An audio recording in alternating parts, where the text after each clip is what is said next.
Is this the one that's supposed to be? Yeah. Alright, You just gotta clear the... Bam! Gotcha! Look at that! Boom. Dun, dun, dun, Boom. dun, dun, dun. There you go. And we've got some exciting news because another player locked in for top 8. You wanna make the announcement? I do. Alright. I do. I'd like to formally announce that my boy Keenan locked himself into the top 8 tonight, and he did it in the most brilliant way possible. It was great because after round 1 was announced, everyone applauded. Yeah. Congratulated Keenan because he got the bye.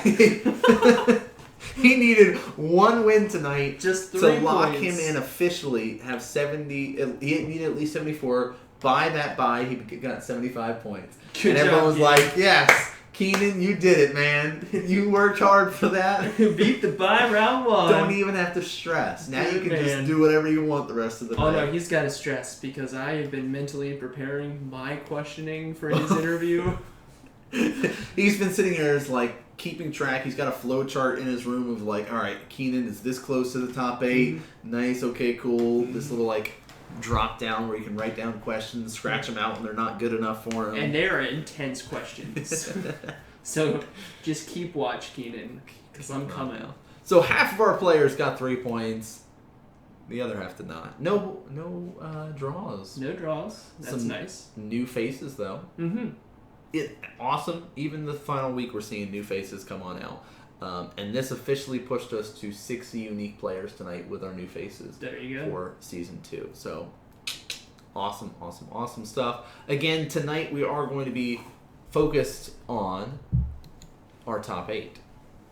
And who could potentially make the top 8. So, we will be pretty much showing only people on camera that are eligible. Infect is fine. Yes, it is. It's a fine deck to play. It's great to have in the meta. Helps keep decks like Nauseam from going crazy. Yeah, it's fine. People think you're just playing Infinity. You're right. That's why I did it. You don't know. Please, no Infect on camera. Oh. I cannot guarantee that, but let's see round 2, guys. He's such a troll. He's such a troll. Oh, I forgot that Jeremy was playing Infect this week. Oh, you forgot? I did. I honestly forgot. He's such a troll. Oh, that's even better. So here we are. We've got another Nauseam player. Oh, this is the best. This is the worst All right, matchup. so you sit here and you're... Okay. Straw poll's going up, guys. Get those votes in. Is it going to be a Nauseam? Is it going to be Infect? All right, there is a right answer and there's a wrong answer for this. If you pick a Nauseam, I'm sorry, you are going to be incorrect, unfortunately. Yeah, Ad Nauseam can win against Infect. It has happened. It does happen. But as the Infect player, you should get there 2-0 or 2-1 majority of the time. And yeah, AK Cracker talking about how Infect runs them over. Like, it's true. Every time that I go to a major event, I have my fingers crossed that I can run into at least one.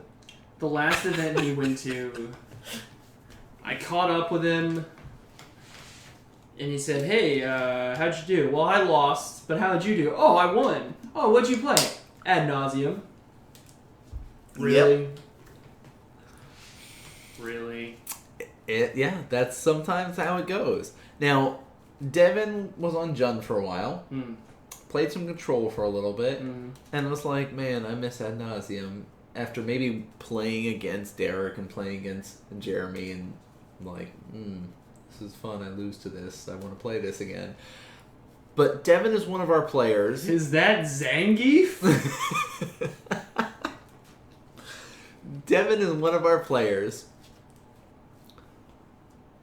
who... Alright, let me try to phrase this in a... Oh, jeez, you've put yourself in this position. Alright, Devin is one of our players that gets himself on tilt more than his opponent puts him on tilt. Okay. Does that make sense? Does it a little bit? Like, he's one that, like, my deck's not working for me the way I want it to. And then he just gets this, like, huge mental block and starts making dumb plays. And then just is like, I'm done with this deck. I need to play a different deck. And, like, does this dance with himself more than his opponent. That's where last round we had Eric on camera, who gets on tilt more from his opponent than from himself. So, like, we have a variety of players, and everybody plays differently and does this. And then we've got some that are very stoic and don't seem like they get riled too much. Or there's players that get pissed off very easily when they lose. We have that. You know? We have a nice variety of players. Not so much pissed off like, I'm going to start cursing and yelling at people, but more of like, gets angry and drops and leaves. I think if you go to Comic Kung Fu, you'll understand some of these people that I'm describing. Scry goes on top. Devin's at 6. Jeremy's at 7. Let's go. Sea Chrome Coast passes back. Okay, so while they're getting set up here, Strong Smash kind of made a point. Oh, this is tricky.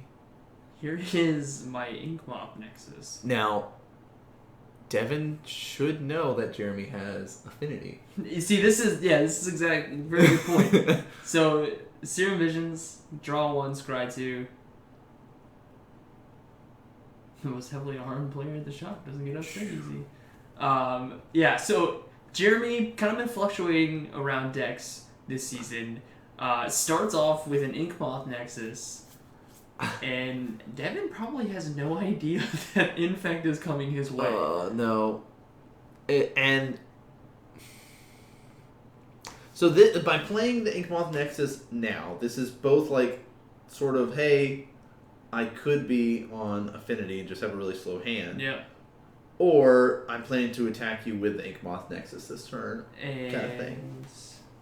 But Windswept comes down 19, and we'll see if he ends up going into 17 or not. Gets a forest. Now this should be, alarm bells should be going off at this point in time. You think so? You've played an Inkmoth and you fetched for a green source. I don't know. No Affinity player. Mutagenic. 1, 2, 3, 4, 5.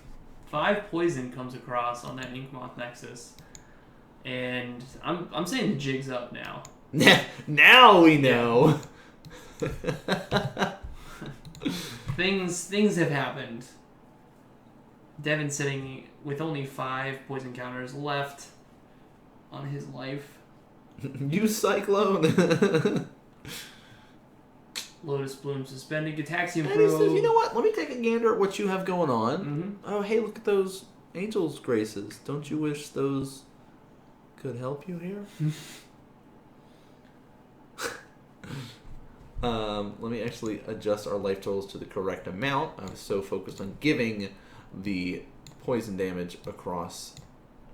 And Jeremy digging here at this point in time, looking for extra land, extra pump that he could be able to use to seal the deal. Really, you need a Groundswell, Might of Old Corrosa, or at this point, Become Immense. And fetching... I like Become Immense because of your 2 Mutagenics and your 2 Gataxian Probes that just padded the graveyard there. Yeah. We will be seeing probably the scoop up very soon into Game 2, gentlemen. And ladies, all you watching at home.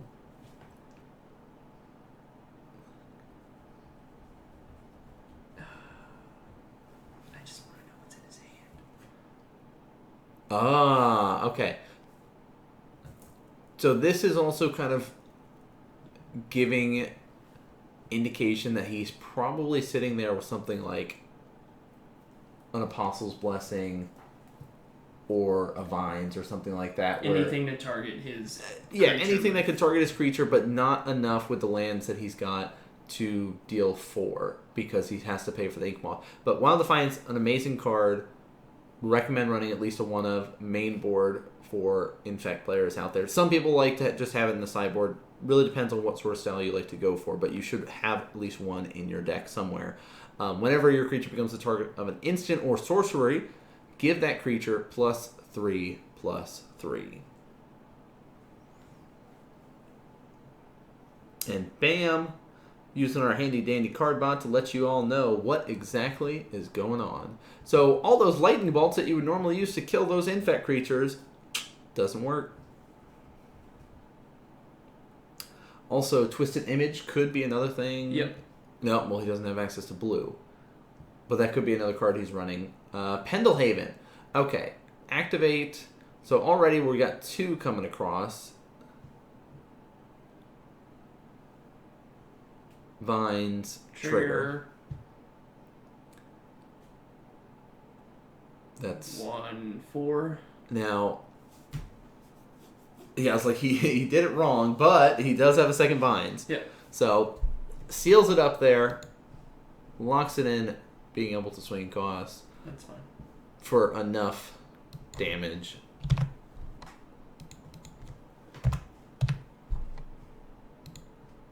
And let's just adjust things, and we'll pull up our sideboards.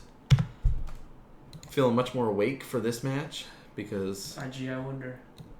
It's Infect. So here we go. Who would you like to read off? I'll let you decide. Sir. I'll take Devin's because I know just how excited you are. Go ahead. 3 Leyline of Nice Sanctity, 1 Buseju, Who Shelters All, 1 Holy Day, 1 Rest in Peace, 2 Hercule's Recall, 2 Echoing Truth, 1 Slaughter Pact, 1 Duress, 1 Esper Charm, and 2 Silence. Okay. Right off the bat, I like Holy Day. Yes. It's a fog effect. It's basically the white fog. 1 white. Same thing as fog. Yeah, I'm okay with at least 1 Echoing Truth. Slaughter Pact. Yeah, those seem solid. Other than that, truly you're just trying to disrupt your opponent long enough to stay alive. Yes. As much as I'd like to say the Rest in Peace is good to protect yourself from Become Immense, that's all it really does. Yeah. It's not that great, especially on turn 2. Yeah, this isn't the match that you're really going to need it for. Duress is an option too, depending on how controlly you want to be. But if that's the only hand disruption card... Right. For 1 black, look at your opponent's hand, you basically get to strip away an instant or sorcery. Right? I Or guess is this if just you... non-land card? Non-creature, non-land? It's non-creature, non-land. Okay.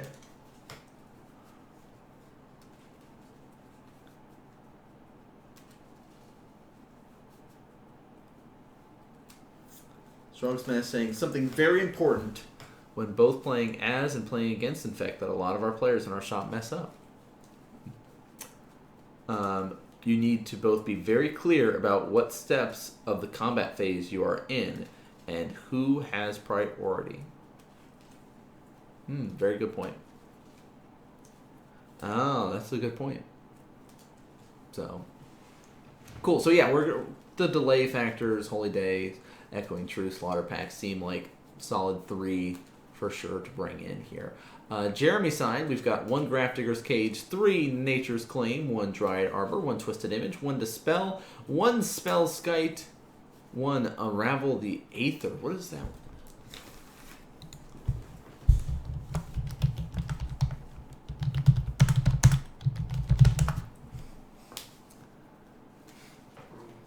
Fire roll, yes. This is probably, borderline unwinnable. Yeah, that's the best way to describe it here. It is the worst matchup. Yeah, I'm glad we're having some people asking these sort of questions and getting that interaction going. But Unravel the Aether, 1 in a green, instant choose target artifact or enchantment. Its owner shuffles it into his or her library. Can also be something that's a nice little addition. No, I don't see a Pithing Needle here.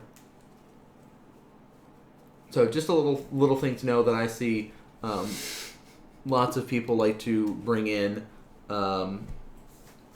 for this sort of matchup there. But really, if you're on the Infect side of things, you don't need to bring in very many cards for this matchup. No, your deck is pretty much finely tuned. Yeah, I mean, if there's certain cards in your deck that you're like, maybe you're running a Dismember or something like that main board, you can be like, I'll strip that out for a Dispel or the Pithing Needle or, whatever you're kind of feeling for that period there, so. I was just going to ram it in. Well, and that's one way to do it. I mean, with having all those mutagenics and, potential for Become Immense with the Gitaxian Probe and stuff. Really, it kind of depends on what sort of style of Infect, because there's sort of two styles. They're all kind of like, I gotta do 10 damage, but it's either the in-your-face, all-in, get as much in the graveyard as possible quickly to become immense and kill you. While the other one is slowly chip away, boom, boom, boom. Okay, now it'll just kill you. Right. Kind of thing.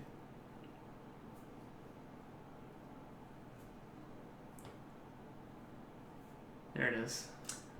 And already, Pendelhaven into a notable Scryland. Slow down a little, sir. Seagrove Coast. Things have started. Here is Inkmoth Nexus. Yes, and Tancheron is making a good point. Something that we did see round one is that whole Echoing Truth to bounce Needle after they cast Ad Nauseam is a potential yes. Alright, so Phyrexian Unlife was a draw. He does have Ad Nauseam in hand. So he's going to go ahead and ram and Spell Pierce that. Nice. Very nice. Just enough reactionary spells. It looks like... Is that the Unravel the 8th? Or... No, it's the Misty Rainforest. Great card to have. 19. Going to get that good old... He's a big fan Forest. Big fan of just grabbing the forest there. I mean, why take the extra damage right now? You have your Blighted Agent. He wasn't concerned about his life total last game. No. Well, he never got a breeding pool because he could spend more life on his Gitaxian Probes and Mutagenic Growths. True. Alright. Might of Old Krosa. +4/+4. On the main phase, making it that Inkmoth Nexus a 5/5 to start. Combat, Exalted Trigger. 6 coming across. Mutagenic 7, Growth. 8. Show me another one. Mutagenic Growth.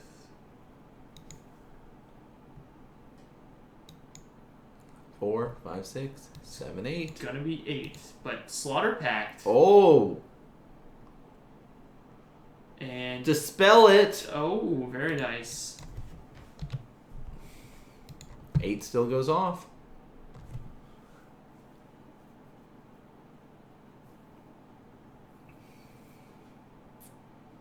That was a really nice... It was a very nice sequence. I mean, that was really, really good for Jeremy to not... he could have very easily had an extra pump there. Sure. And chose not to just go all in. I cited in 2 cards and saw both of them. And yeah, that we're just going to scoop it up there. Well. Spell Pierce and Dispel were sided in there. That's a great way for Jeremy to try to make it into the top 8. Gotta say. I thought he missed the pack trigger. Nope. Is this live or pre-recorded? So it is actually pre-recorded because we record it every Tuesday at Comic Kung Fu, and then we do not look at the results. We do not. We don't keep an eye on what's happening in the matches, and then we come and we talk about it. Because we love Magic. We do. We love Modern. And we want to be surprised, just like you guys are. We want to be surprised. Like, it's when something like that happens, we're like, oh my god, he actually had the Dispel. Like, if we sat there and watched it ahead of time, there wouldn't be that excitement going. You remember way back in season 1 where it was Keenan and Lyle. And it was Lyle on the Naya Blitz deck, and Keenan was playing Burn, and he just needed that one card to get Lyle. No offense to Lyle, but that's like the shining moment where I was like, what? That was crazy. Yeah. So that's what we do here. We try to bring exciting matches for you guys, try to make it educational. Yeah. And that was round 2. So we'll show our points, go into round 3, and then we'll get into kind of our normal thank yous and all that kind of good stuff before we continue along, because we have 5 rounds for you tonight as it normally stands on Modern Magic Mondays here.